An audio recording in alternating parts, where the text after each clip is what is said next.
So not having a background in technology, you are way closer and it could be way more empathetic with your ideal customer than the people perhaps working on the code are.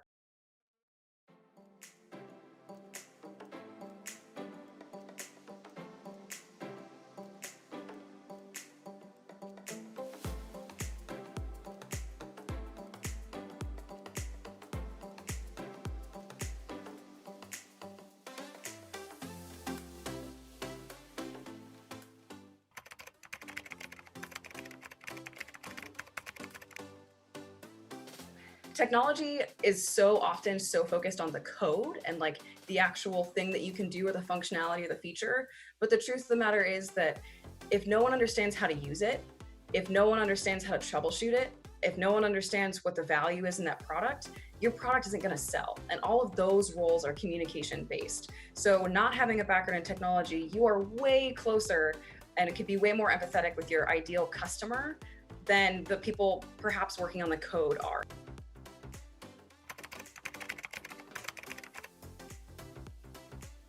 It's hard. It's going to happen.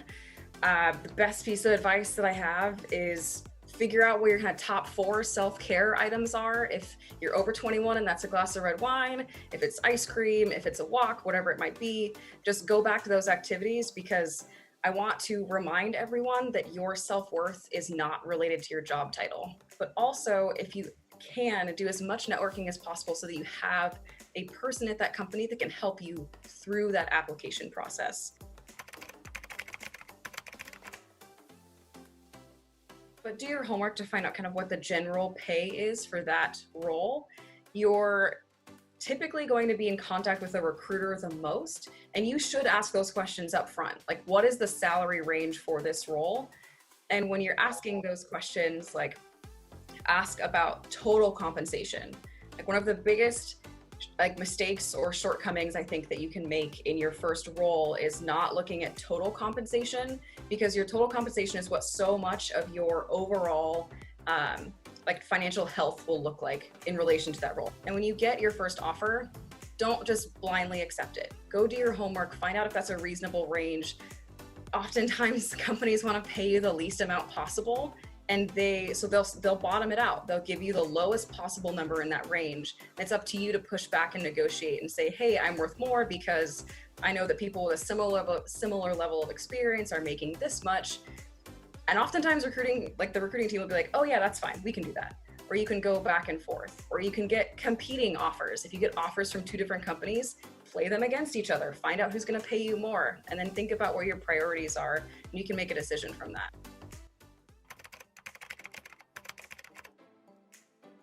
But office politics, really, really, really important. Not gonna lie to you. But I actually love office politics because it's all about relationship building.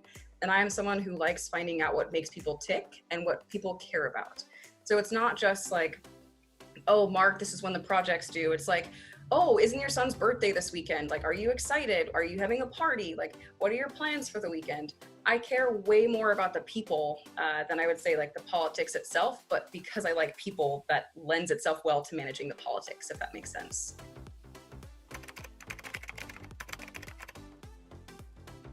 Okay, so there's a really important stat that I would like all of you to write down and remember, and it's that women tend to apply for roles only when they feel 100% qualified, and men will apply if they feel 60% qualified.